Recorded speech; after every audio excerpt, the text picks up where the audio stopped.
জাতীয় ঈদগাহ ময়দানে অনুষ্ঠিত হলো ঈদ উল ফিতরের প্রধান জামাত। প্রধান উপদেষ্টা, প্রধান বিচারপতি সহ অংশ নেন সব স্তরের মানুষ। মোনাজাতে সুখী, সমৃদ্ধ ও বৈষম্যহীন বাংলাদেশের প্রার্থনা করা হয়। জামাত শেষে প্রধান উপদেষ্টা জাতীয় ঐক্য অটুট রাখার আহ্বান জানিয়ে নতুন বাংলাদেশ গড়ার প্রত্যয় ব্যক্ত করেন।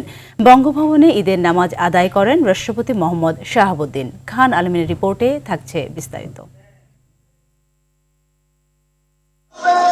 শান্ত স্নিগ্ধ সকালে ছুটে চলা সকলের দীর্ঘ 1 মাস সিয়াম সাধনার পর কাঁধে কাঁধ মিলিয়ে এক কাতারে সামিল হতে চায় সবাই। জাতীয় ঈদগাহ ময়দানে নানা শ্রেণী পেশার মানুষ ভেদাভেদ ভুলে জড়ো হয়েছে ঈদ জামাতে। সকাল 8:30টায় ঈদ জামাত শুরু। প্রধান উপদেষ্টা অধ্যাপক ডক্টর মোহাম্মদ ইউনুস, প্রধান বিচারপতি সৈয়দ রেফাত আহমেদ সহ নামাজে অংশ নেন রাষ্ট্রের গুরুত্বপূর্ণ ব্যক্তিরা। নামাজের সারি মূল প্যান্ডেল ছাড়িয়ে ছড়িয়ে পড়ে আশপাশের সড়কে।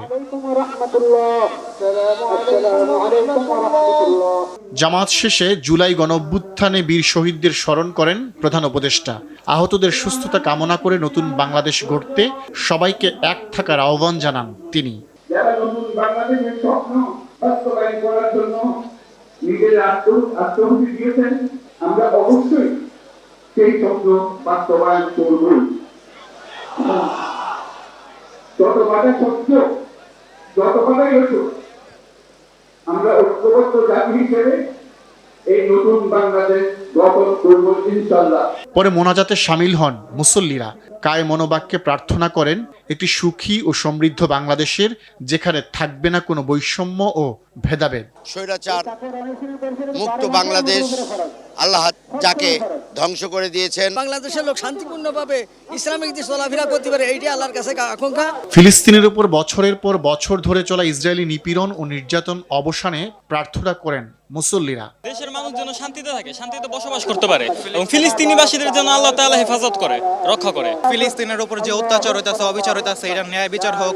এই রোজার পরে আল্লাহ যেরকম আমাদের উপর নিয়ামত দিচ্ছে, এরকম যাতে পুরো বিশ্বে আল্লাহ নিজের নিয়ামত বর্ষিত করে।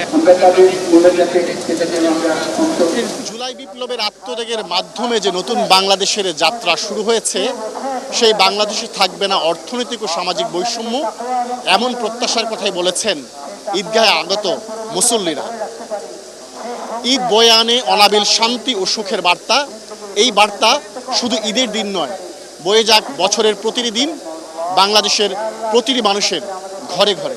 জাতীয় ঈদগাহে জামাত 8:30টায় হলেও জাতীয় মসজিদ বাইতুল মোকাররমে প্রথম জামাত অনুষ্ঠিত হয় 7টায়। ঘণ্টা ব্যবধানে 11:45টায় হয় পঞ্চম ও শেষ জামাত।